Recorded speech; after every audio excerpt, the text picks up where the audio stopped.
Sejam todos bem-vindos a mais um audiobook do nosso canal. Deus abençoe a sua vida. Você que já vem acompanhando aí os nossos conteúdos, nossos livros.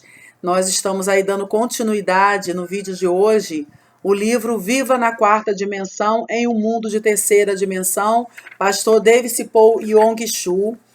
E nós estamos no capítulo 5, falando sobre sonhos.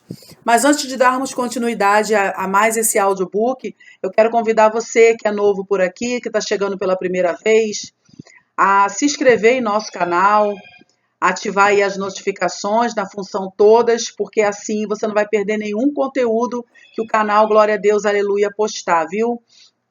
E compartilha também aí esse vídeo para que mais pessoas possam estar acessando.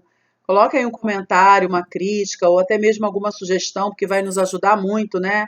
Eu falei crítica, mas crítica construtiva, é sempre bem-vinda. E a curtida também é importante. Cada procedimento que você fizer no vídeo, você vai criar um mecanismo de conexão com a plataforma do YouTube e com o nosso canal. Toda vez que você acessar o YouTube para um outro tema, você vai ver lá sempre algum vídeo relacionado nosso. E fazendo assim, o YouTube vai identificar, através do seu comentário, da sua curtida, que nosso trabalho está sendo útil para você. Está sendo útil para outras pessoas e está sendo aí um conteúdo informativo de suma relevância, viu? Talvez até você não sabia, mas você está sabendo a partir de agora. Qualquer coisa, por menor que seja que você faça naquele vídeo, você vai criar aí essa conexão com aquele canal. Glória a Deus. E o nosso conteúdo ele é todo voltado para uma vida cristã, para a pregação do Evangelho. Todos os dias, a partir das 5 horas da manhã, nós estamos sempre postando a continuação de algum audiobook ou até mesmo um novo livro. Então você vai ser um crente mais informado, vai ter mais o que oferecer para várias pessoas. Amém?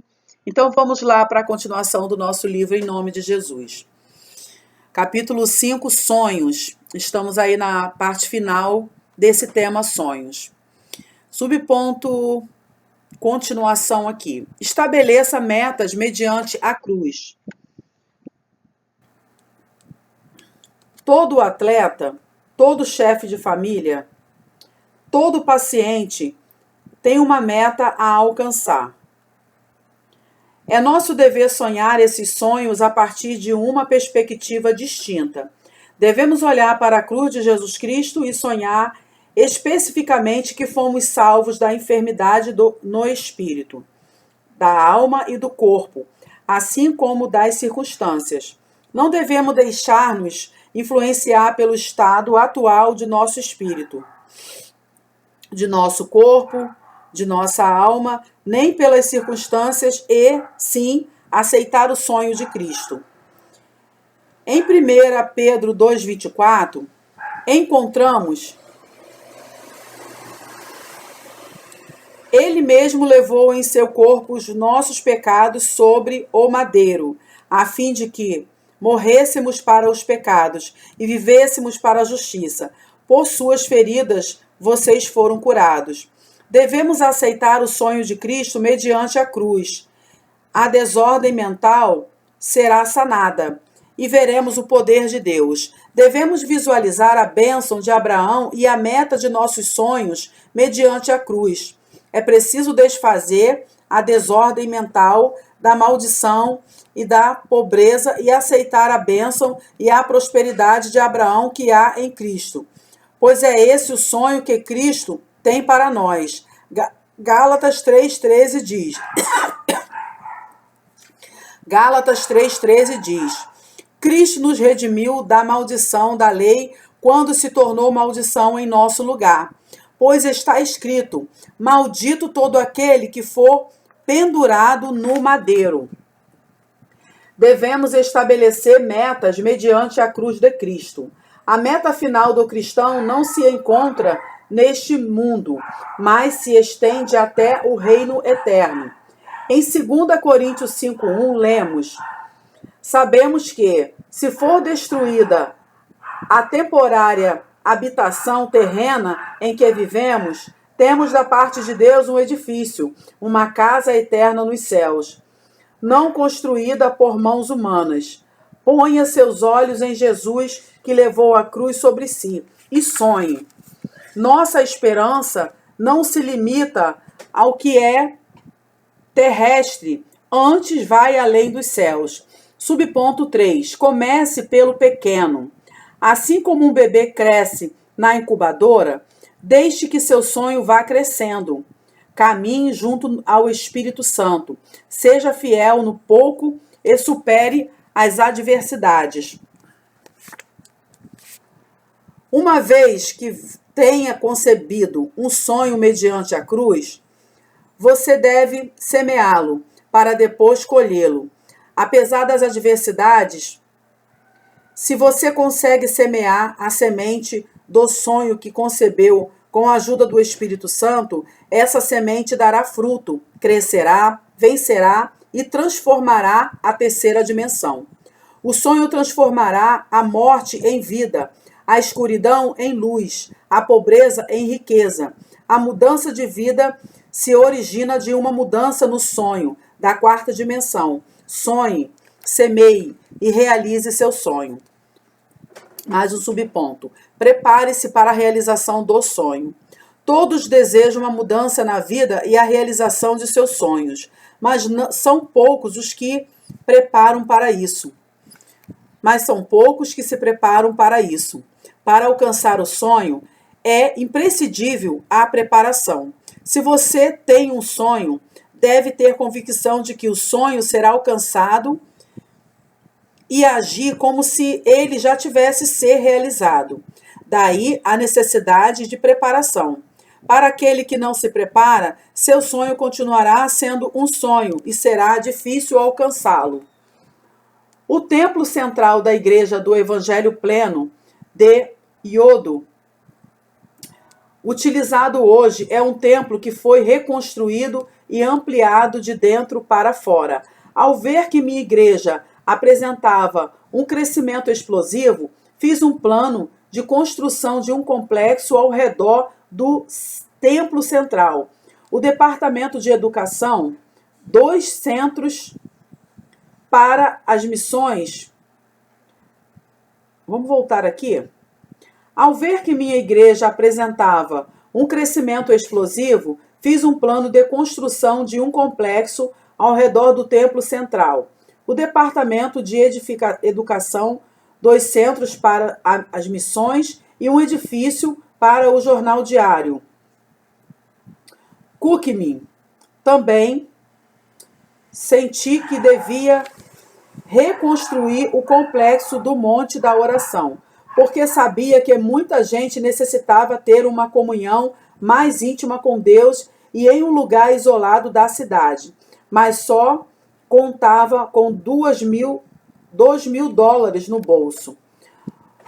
O custo aproximado da construção era de $2 milhões, mas Deus proveu todos os recursos. Deus é meu capital. Lembre-se, a visão e a paixão precedem as finanças, porque Deus provê nossas necessidades. Existem prioridades na obra de Deus. Primeiro, devemos avaliar se algo é da vontade de Deus. Segundo, devemos estabelecer metas claras. Terceiro, necessitamos ter paixão para alcançar a meta. Quarto, temos de crer que Deus nos ajudará. Uma vez que tenha respeitado essas prioridades, é o momento de fazer contas na calculadora e pagar o preço. Em meu caso,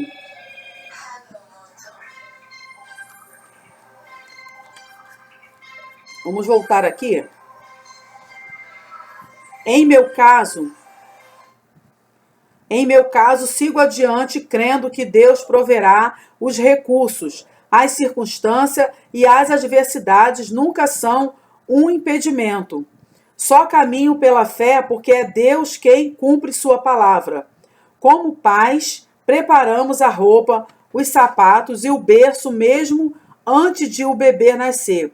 O mesmo acontece com nossos sonhos. Uma vez que tenha concebido o sonho, você deve se preparar para as alternativas reais e saber que prosseguirá pelo poder do Espírito Santo, pois essa é a única forma de conceber um sonho. Um sonho não é algo que se cumpre, sim algo que nasce. Prepare a cama, onde o sonho recém-nascido possa descansar. Glória a Deus, muito forte isso, hein, irmãos? Prepare a cama, onde o sonho recém-nascido possa descansar. Glória a Deus. Vamos continuar aqui. Prepare-se, o sonho de Deus vai além de nosso entendimento. Ele quer que o evangelho seja pregado em todo o mundo por meio da igreja. Devemos trabalhar para alcançar o sonho de Deus. Deus é nosso capital maior. Deus não nos desapontará enquanto caminharmos em fé e confiarmos em seus recursos. Ore até alcançar o sonho. Gênesis 17 diz que Deus prometeu a Abraão um filho quando Abraão tinha 99 anos de idade. Abrão e Sarai não tinham filhos, mas Deus lhes disse que chamava as coisas que não são como se fossem. Abraão tinha 99 anos e sua esposa 89.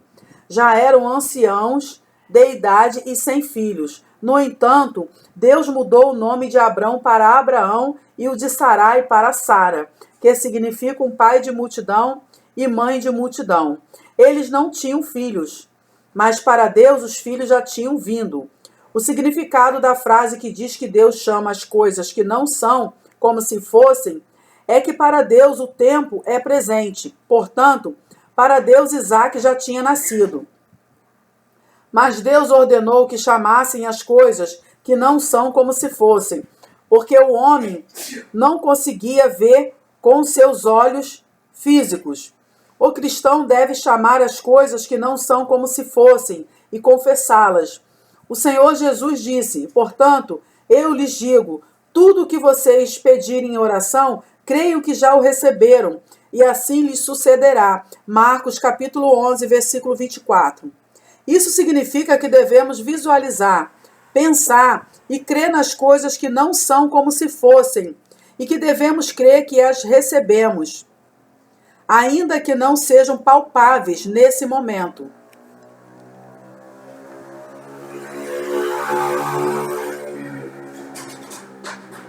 O Senhor disse: eu lhes asseguro que se alguém disser a este monte, levante-se e atire-se no mar, e não duvidar em seu coração, mas crer que acontecerá o que diz, assim lhe será feito. Marcos 11, 23. O que implica que devemos ter convicção de que o monte será arrancado e lançado ao mar ainda antes de termos mencionado tais palavras. Outra coisa bem importante é orar com muito fervor.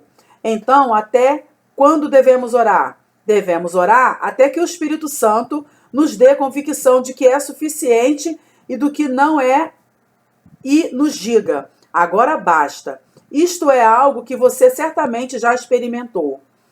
Em minha experiência pessoal, quando oro pela primeira vez por algo novo, sinto que existe uma distância muito grande entre minha pessoa e a resposta. Mas quando insisto em oração e digo: Deus, responde, responde, sinto que a resposta se aproxima.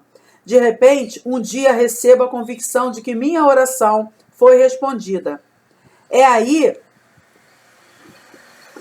que começo a pensar, visualizar e confessar o que não é como se fosse. Então, irmãos, às vezes vocês vão perceber que eu vou dar uma pausazinha por N situações. Porque como a minha casa é sobrado e eu estou lendo na sala por causa da claridade do sol, porque a minha sala é bem iluminada, então passa muito carro, moto, passa pessoas, passam, né, muitas coisas que contamina, né, o nosso áudio, né, e acaba ficando com a poluição sonora. Então o que eu faço? Eu dou uma pausazinha, às vezes nem sai muito aquele barulho no áudio, porque eu costumo ouvir o áudio depois e nem dá para perceber muito aquele ruído com tanta intensidade, mas eu, para preservar com uma qualidade um pouco melhor, eu prefiro dar aquela pausazinha, ok? Então, quando eu estiver lendo que vocês perceberem que eu dei a pausa, vocês continuem aí com a gente ouvindo, porque logo em seguida a gente vai dar continuidade. Então a gente vai continuar aqui.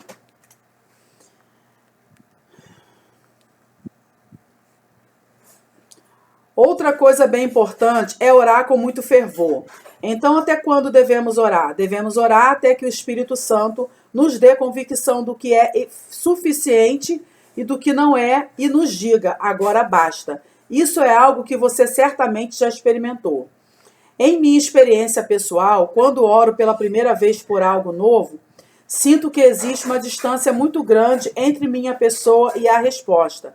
Mas quando insisto em oração e digo, Deus responde, responde, sinto que a resposta se aproxima. A gente está repetindo, né, a parte anterior, mas é bom porque é didático. De repente, um dia recebo a convicção de que minha oração foi respondida.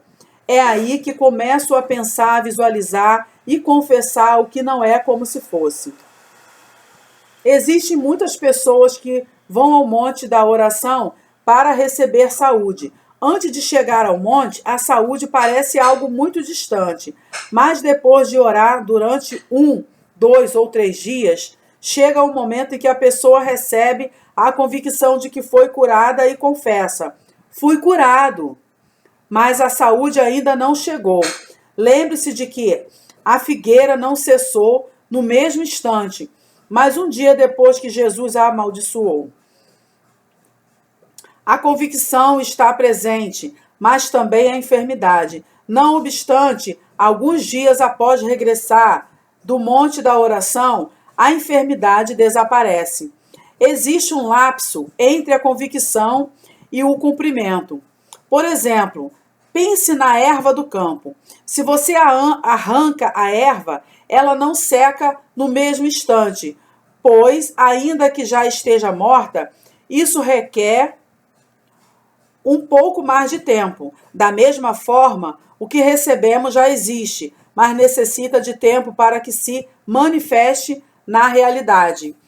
Uma irmã de minha igreja não podia nem sequer subir as escadas, em virtude de um problema no coração. Os médicos a aconselharam a submeter-se a uma cirurgia. A artéria coronária estava obstruída, mas essa irmã decidiu dirigir-se ao monte da oração. Deus Pai, aqui está o dinheiro necessário para a operação. Eu o ofereço a ti, Pai. Quero que tu me operes diretamente. Sei que isso soa estranho para um incrédulo.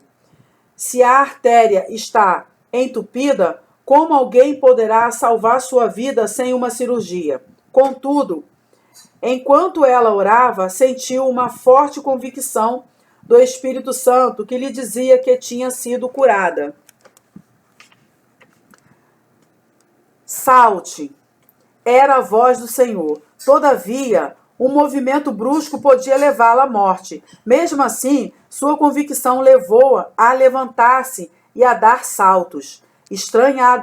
Estranhamente, não teve problemas respiratórios. De repente, ouviu uma voz que lhe dizia: quero que você suba ao cume de Elias e volte.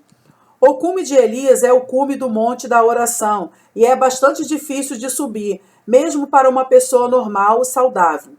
No entanto, a irmã não hesitou em subir ao cume de Elias e voltou sem problema.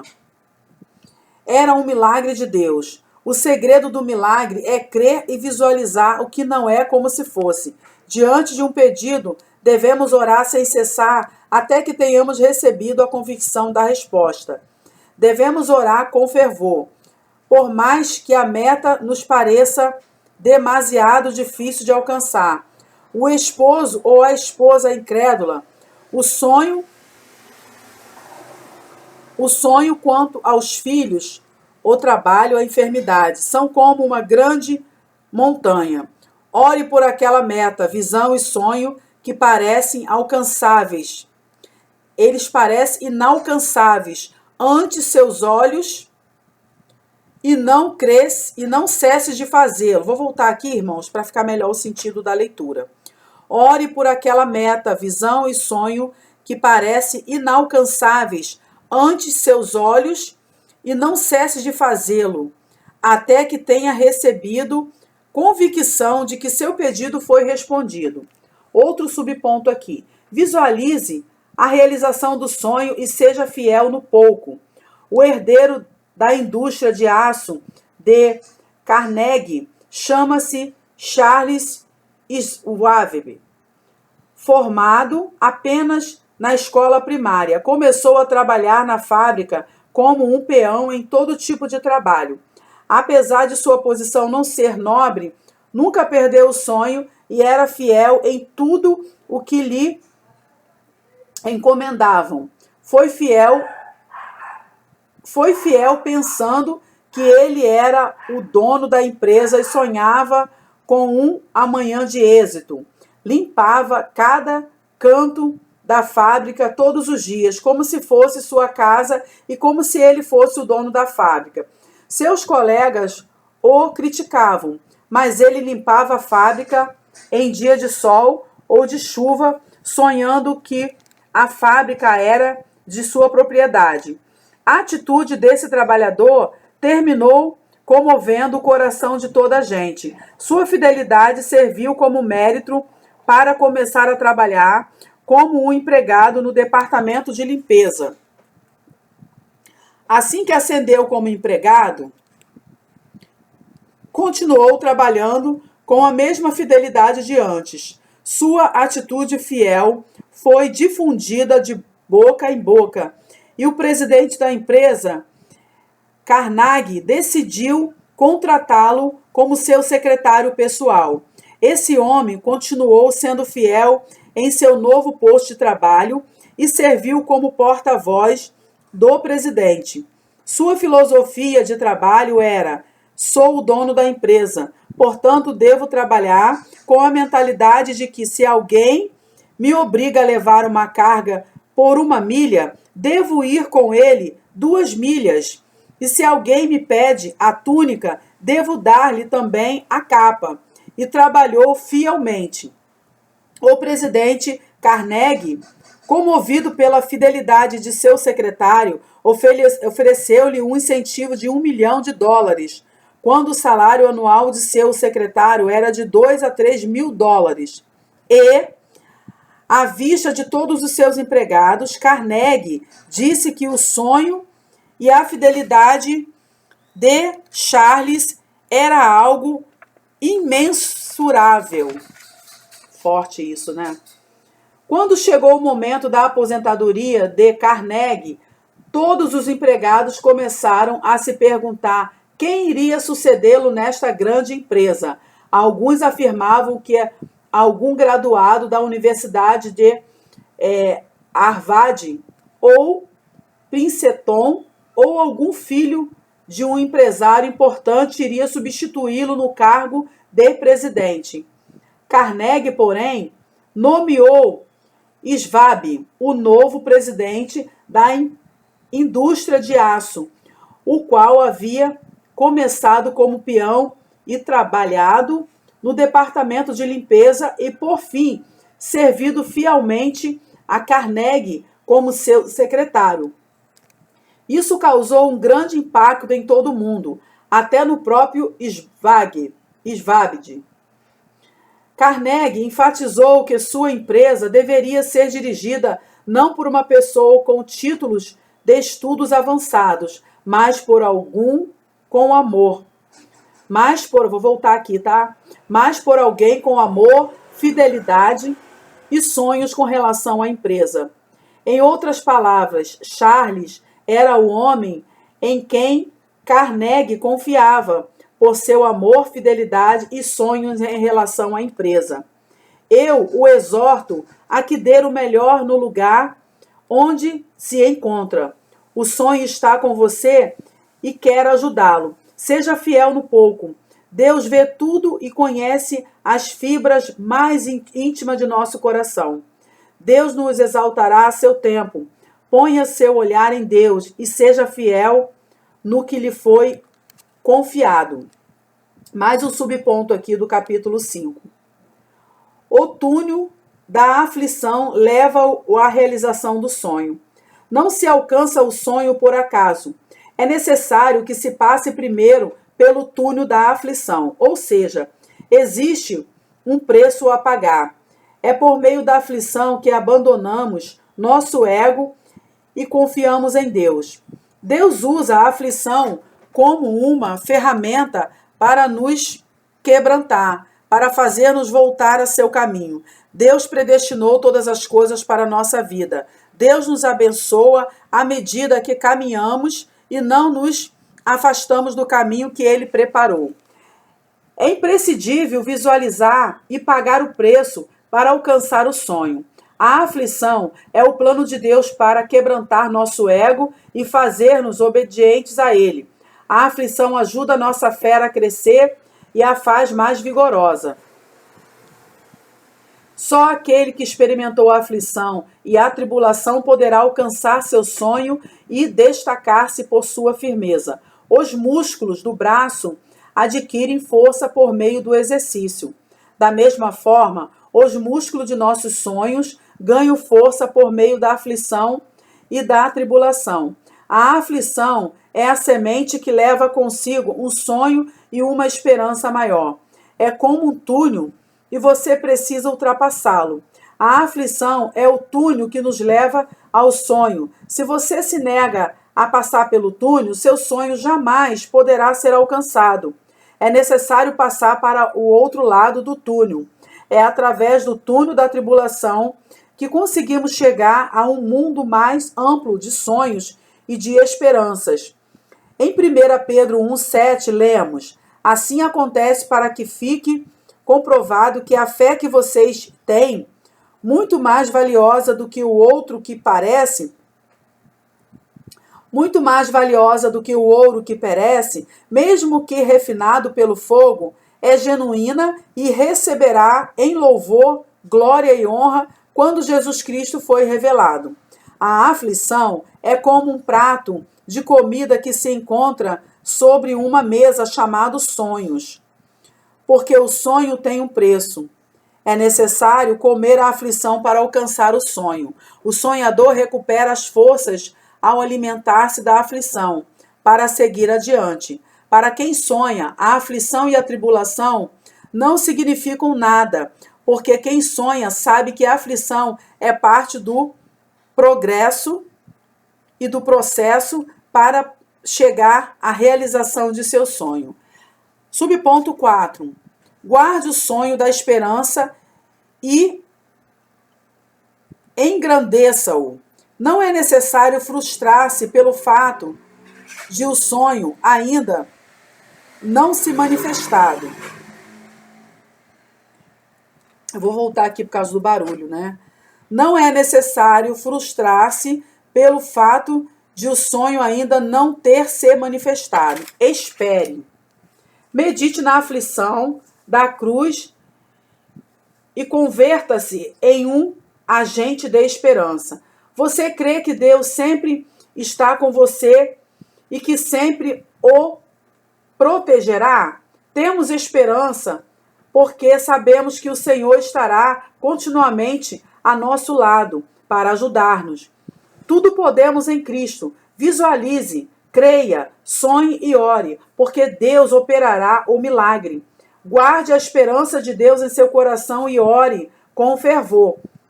Você é alguém escolhido por Deus.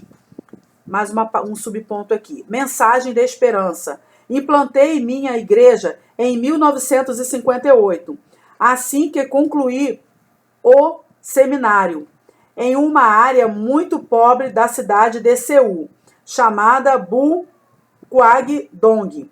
Por causa da guerra em meu país, abundavam o caos e a desordem, assim como também a pobreza e a doença. A maioria dos habitantes da cidade eram refugiados.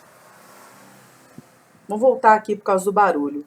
A maioria dos habitantes da cidade eram refugiados ou pessoas que tinham vindo do interior do país. A área onde eu estava se caracterizava como uma das mais pobres de toda a cidade. Foi no meio desse ambiente que comecei a pregar o evangelho. Era uma das áreas onde se faziam mais necessário à resplandecência da luz da esperança de Deus.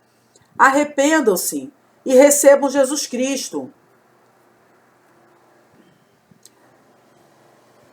Vamos dar pausa, né, por causa do barulho. Cada um de vocês é filho de Deus. Creia em Jesus e terá vida eterna. Apesar de minha mensagem apaixonada, todos se mantinham indiferentes.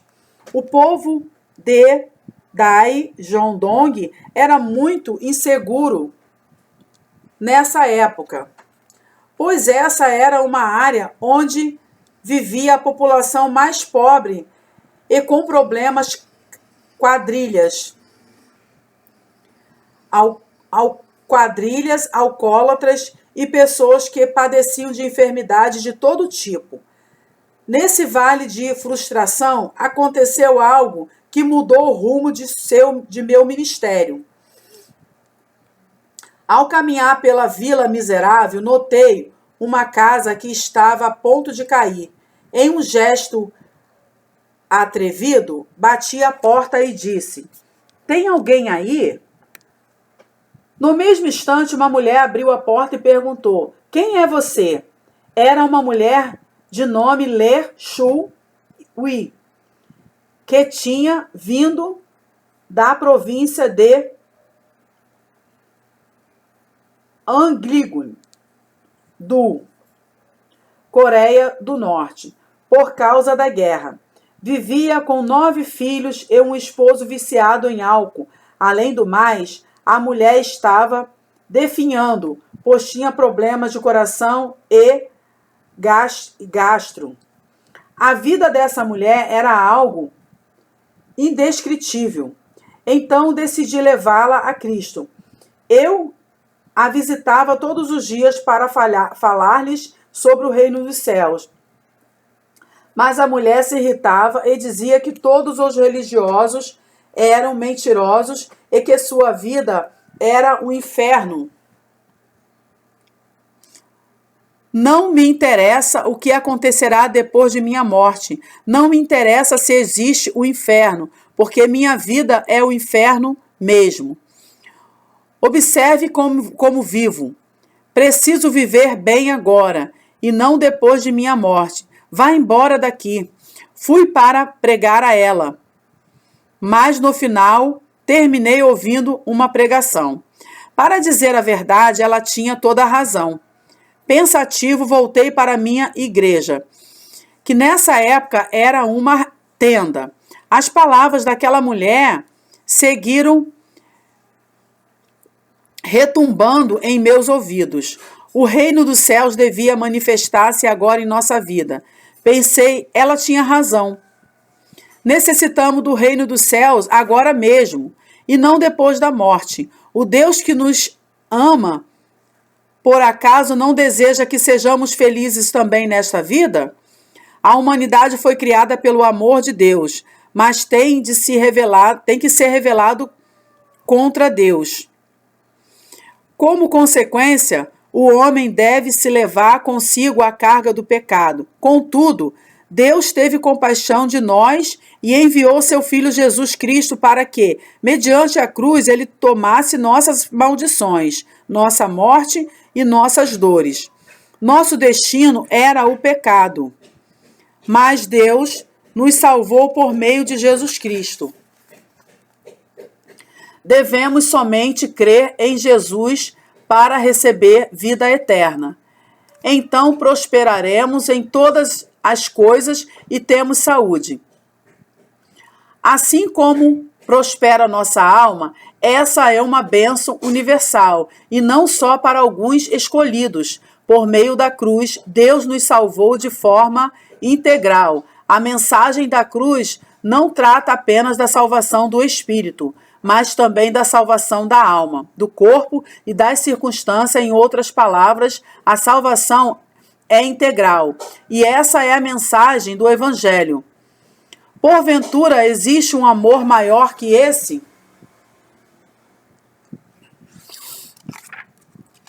Glória a Deus, né? É muito forte essa passagem, né? Aqui é uma pergunta que está fazendo para nós meditarmos, né? Porventura, existe um amor maior do que esse? É claro que não, né? Vamos continuar a leitura. É por meio da fé que recebemos o perdão dos pecados.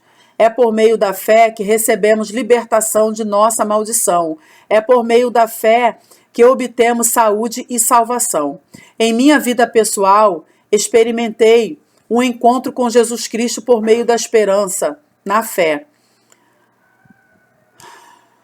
Foi em um estado de desesperança absoluta que, por intermédio da leitura bíblica, descobri a coluna de fogo da esperança e agora me converti em um servo de Deus. Cada vez sinto mais a importância da esperança em nossa vida. Eu não podia tirar aquela mulher de minha memória e pensei que ela também necessitava de uma mensagem de esperança. Então decidi voltar a vê-la. Senhora, convido-a a mudar seu destino. A mulher ficou um pouco surpreendida e disse: antes você vinha me falar sobre o reino dos céus, agora vem me falar de destino. Mas que tipo de pastor é você? Vá embora daqui. Ela começou a falar com ironia, mas insisti dizendo: conheço alguém que pode mudar seu destino. Você me acompanha? Ele ajudará seu esposo a abandonar o álcool, seus filhos a ir à escola e lhes proporcionará tudo o que necessitar. Acompanhe-me. Ao ouvir essas palavras, a mulher mudou de atitude e abriu um pouco seu coração. Atravessei um arrozal e cheguei à tenda, mas dessa vez acompanhado por aquela mulher. O que é isso? É minha igreja. A mulher lançou um olhar a cada canto da tenda e, segurando a barriga, caiu na gargalhada. É você quem precisa mudar de destino. Diga a essa pessoa que o ajude a mudar de destino. Estou certo de que, se você estivesse ali comigo, também teria dado boas gargalhadas. Mas eu disse a essa mulher em um tom sincero: tem razão, minha situação não se diferencia da sua. Mas temos esperança em Jesus Cristo. Pela fé em Jesus Cristo, não só obtemos vida eterna, como também somos abençoados materialmente, somos libertos da maldição, somos curados da enfermidade e recebemos a vida da ressurreição. Convido a crer em Jesus Cristo. A mensagem de esperança conseguiu apagar o fogo de sua ira. E a mulher começou a frequentar a minha igreja todos os dias. Falávamos de esperança e eu orava por ela. Um dia aconteceu algo incrível. Ela foi curada dos problemas cardíacos e estomacais. E após um período de oração de 3 meses, seu esposo abandonou o álcool e começou a frequentar a igreja. Era um milagre. Deus havia operado o milagre. Além disso, graças à ajuda de uma associação civil dos habitantes da província de Haláquios, ele conseguia um emprego e assim já podia sustentar a família. Seus filhos começaram a ir à escola. Era uma época em que se podia construir qualquer tipo de casa, bastando para isso ser proprietário do terreno. Ajudamos a família a comprar um terreno e a construir uma moradia. A vida dessa mulher já não era mais um inferno, porque havia experimentado o milagre. Prosperava em todas as coisas e tinha saúde, do mesmo modo que prosperava sua alma. A mensagem de esperança que Deus proveu àquela mulher também comoveu minha vida. Essa experiência impactou meu ministério profundamente. A partir desse momento, comecei a pregar a mensagem de esperança com mais empenho. Como consequência, a igreja da tenda cresceu a 500 membros em apenas 3 anos. O povo tornou a pobreza e a desesperança em esperança. Os membros da minha igreja começaram a orar e a trabalhar com mais dedicação. Conseguimos alcançar um terreno para construir uma igreja maior. Em 1961, nos mudamos para Seudamun. Muitos caçoaram de mim quando abri minha igreja em uma área central, porque nessa área se cruzavam 2 avenidas e estavam 4 das maiores igrejas da Coreia do Sul. O povo caçoaram de mim dizendo que um jovem de apenas 26 anos de idade e sem muita experiência pastoral perderia na competição com as igrejas maiores. Entretanto, eu não estava de acordo, porque em mim havia uma esperança. A partir de 1960, nossa nação começou a progredir a passos gigantescos. O presidente Park Geun-hye tinha iniciado o movimento Semaú, que resultou no progresso industrial, e muita gente vinha a Seul para conseguir trabalho. Os que vinham do interior do país formaram sua própria comunidade em Archeon-dong e Yongdong. Era gente humilde, sem dinheiro e de baixa escolaridade. O povo superava o frio do inverno com carvão, o que provocava muitas vezes incêndios por causa dos ventos. Mas não havia alternativa. Senti que também necessitava de uma mensagem de esperança. Pensei que essa triste realidade era nada menos que uma oportunidade que Deus me dera para pregar o Evangelho. Não se tratava de uma ética ou de uma religião, nem sequer do próprio cristianismo, mas de uma mensagem de esperança que dizia que, por meio da fé em Jesus Cristo, o indivíduo podia receber a salvação integral. Essa foi a razão pela qual muitos servos de Deus e denominações me criticaram. No entanto, não retrocedi um passo sequer. Continuei pregando a mensagem de esperança. Multidões de pessoas se aproximavam de minha igreja para ouvir a mensagem de esperança. Algumas denominações nos criticavam por orar, clamando em voz alta. Diziam-nos que a igreja era um lugar santo e que não devemos clamar em louvar a Deus com palmas e gritos de júbilo. Para dizer a verdade, as pessoas de classe alta e média não necessitam chorar e clamar a Deus com todo o coração. Mas minha igreja era constituída por pessoas sem dinheiro, sem educação e sem apoio algum. Aqueles que se encontravam em um mundo de desesperança não podem fazer outra coisa além de ouvir a mensagem de esperança e consagrar sua vida diante de Deus. Sem lágrimas, seria impossível para eles deixar de lado o estresse e a opressão da vida. Esse é o motivo pelo qual eu disse que era bom chorar diante da presença de Deus, chorar diante de Deus na casa do Senhor. E todos os aflitos e necessitados vinham e choravam na igreja, a tal ponto que a oração em uníssono parecia um funeral e o louvor uma festa, pois usávamos as palavras para louvar a Deus. Era assim que o povo se livrava do estresse e alcançavam a paz do coração. Vamos voltar aqui. Era assim que o povo se livrava do estresse e alcançava a paz do coração. A salvação espiritual e a fé sólida fizeram a reunião da consagração resultar em cura divina. Deus viu nossa fé e veio em nosso socorro.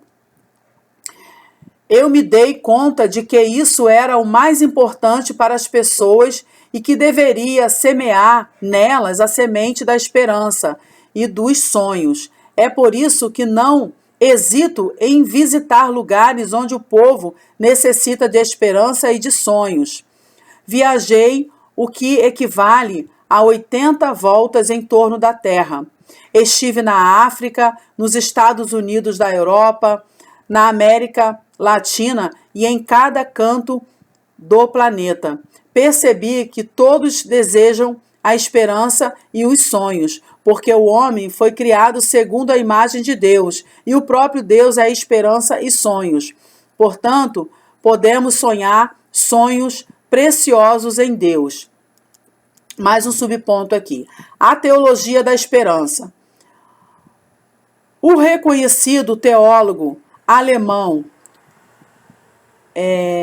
Guige Monsmer sustenta que sua teologia é a teologia da esperança. A Segunda Guerra Mundial estourou quando ele tinha apenas 17 anos de idade.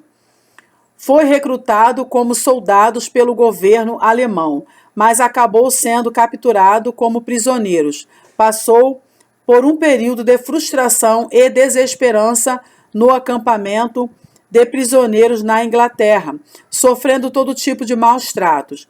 Além do mais, sua frustração cresceu quando escutou a notícia de que seu povoado natal havia sido devastado por causa de um bombardeio e, como consequência, toda a sua família havia morrido. O jovem Moltmann, ao saber que tanto seu país como seu povoado natal havia sido destruídos, bem como a vida de toda a sua família, enquanto ele mesmo sofria no acampamento de prisioneiros em um estado de desesperança absoluta, decidiu acabar com a vida. Um dia, um pastor aproximou-se do jovem Moltmann e presenteou com uma Bíblia. O jovem leu a passagem da Bíblia que narra como Jesus fora crucificado e morto na cruz. Jesus viera ao mundo sendo filho de Deus, mas o mundo não o aceitou. Jesus fez bem a todas as pessoas e curou os enfermos. No entanto, essa multidão que havia recebido o benefício de Jesus acabou pedindo que crucificassem o Messias. Os discípulos também traíram o mestre e fugiram dele. Jesus foi abandonado, ficou só e morreu na cruz. O jovem Moltmann percebeu um ponto em comum entre a aflição de Jesus e seu estado de desesperança absoluta. Contudo, Jesus venceu a morte e ressuscitou ao terceiro dia. Isso impactou a vida desse jovem. Ao observar a ressurreição de Jesus, ele disse a si mesmo: eu também posso experimentar a ressurreição. Meu país, meu povoado natal, minha família também poderão ressuscitar se simplesmente eu receber Jesus Cristo em meu coração. Dessa maneira, nasceu a formosa teologia da esperança de Moltmann.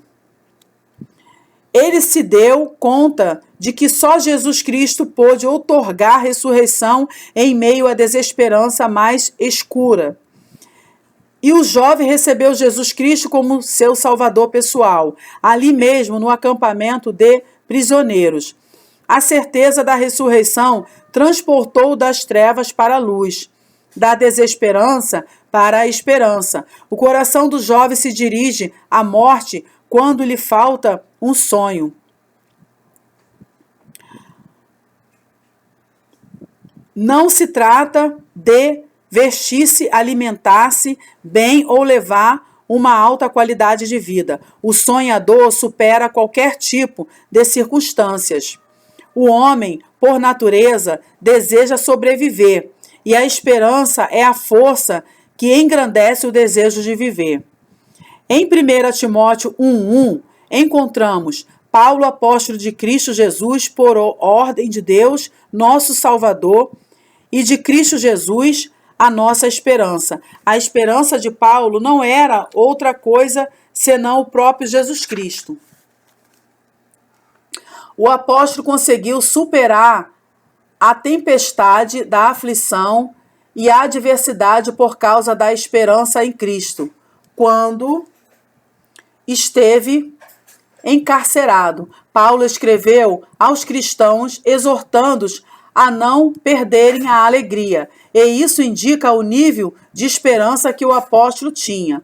Dessa forma, também pregou acerca da direção de Deus e da esperança, mesmo quando o barco que o levara a Roma enfrentou uma grande tempestade. Mais um subponto que é a continuação aqui. Nunca deixe de sonhar o sonho da esperança. A ambição pessoal não é algo digno de ser anunciado e compartilhado, mas a esperança perfeita em Cristo se multiplica quando a anunciamos. A esperança lança raízes profundas e cresce sobre a rocha da fé, quando o tornamos conhecida. O ato de consolar, falar de esperança, abençoar uns aos outros, faz o sonho da esperança levantar voo e influenciar a fé de outros. O sonho de hoje é a esperança do futuro de uma pessoa. O sonho é o espelho onde se reflete nosso presente. Existe uma razão fundamental pela qual prego o evangelho. Prego o evangelho quíntuplo e a bênção tripla. A meta é que as pessoas concebam o sonho mediante a cruz, o sonho de prosperar em todas as coisas, de ter saúde, assim como prospera nossa alma. Por mais que nossas circunstâncias se apresentam adversas a nós, o sonho é o elemento que subjuga e transforma a terceira dimensão, porque o sonho incuba a terceira dimensão física e material. Por mais que a realidade seja um caos, uma grande desordem, as circunstâncias mudam ao serem incubadas, e isso transforma a morte em vida, o caos em ordem, as trevas em luz, a pobreza em prosperidade. Não deixe de sonhar em Deus e mantenha um alto nível de esperança. Sua vida será transformada. Glória a Deus. Então, irmãos, a gente chegou aqui ao final do capítulo 5, que tem como tema sonhos, mas a gente sempre tem eu falo questionário, mas na verdade aqui não é bem um questionário, é uma avaliação que está linkada a esse capítulo 5. Então a gente vai dar prosseguimento aqui a essa parte final, né? Vamos lá. Aí aqui está a lista de verificação do capítulo 5, sonhos. Número 1. Espere coisas grandes e ocultas de Deus. Sonhe com as coisas grandes e ocultas que Deus deixou preparadas para você. Não sonhe que seu caminho é como estar à beira de um abismo. Espere no sonho de Deus. 2. Projete seu sonho detalhadamente. Projete algo claro em seu coração. Escreva em uma folha de papel. Ore até receber uma meta clara e ter convicção. Avalie sua meta à luz da palavra. É importante você que está terminando de ouvir esse capítulo 5, pegue uma folha, um papel, alguma coisa para você estar anotando, ou até mesmo um caderno. Pegue o que for possível para você aí, com lápis ou caneta, e anote para que você mesma faça aí uma reflexão depois disso aí, faça uma oração e possa elaborar aí até mesmo uma autoavaliação da sua vida cristã, do seu caráter, porque eu tenho certeza que você, ao fazer isso, o próprio Espírito Santo, ele vai direcionar você aí para fazer aí o seu estudo. 3. Comece pelo pequeno. Assim como o bebê cresce na incubadora, deixe que seu sonho vá crescendo. Caminhe junto ao Espírito Santo. Seja fiel nas poucas coisas e supere as adversidades. 4. Guarde o sonho da esperança e engrandeça-o. Não é necessário frustrar-se pelo fato de que o sonho ainda não ter se manifestado. Espere, medite na aflição da cruz e converta-se em um agente da esperança. Então, essas partes aqui dessa avaliação, na verdade, são subpontos desse mesmo capítulo 5, né? Antes de usar esta autoavaliação é um forte elemento que o ajudará a aplicar os 4 elementos da 4ª dimensão: mentalidade, fé, sonhos, palavra. Utilize-a uma vez que tenha completado toda a leitura do livro. Pratique um elemento por semana e não mais de um. Verifique suas ações todos os dias e marque-o com X, de acordo com a avaliação. Você experimentará uma transformação maravilhosa em sua vida dentro do período de 1 a 4 meses. Aplique o elemento ao menos uma vez. Tentei aplicá-lo, mas os resultados não foram satisfatórios. Não consegui aplicá-lo. Mude seus sonhos. Tenho esperado que Deus me mostre coisas grandes e ocultas. Escreva em um papel os sonhos que Deus tem em relação a você. Escrevi minhas metas e as li várias vezes. Escreva suas metas especificamente e leia-as em voz alta. Leia em voz alta vezes ao dia, né? Crie na realização de meu sonho e trabalhei para consegui-lo. Reservei horas diárias exclusivamente para dedicá-las à realização de meu sonho. 4. Reexaminei minuciosamente minha esperança e dei graças ao Senhor. Dei graças ao Senhor e nunca perdi o sonho da esperança. Se você transformar os sonhos da 4ª dimensão, sua vida da 3ª dimensão será transformada. Sonhos. Onde não há revelação divina, o povo se desvia, mas como é feliz quem obedece à lei. Semana, conteúdo, domingo, segunda, terça, quarta, quinta, sexta, sábado. 1.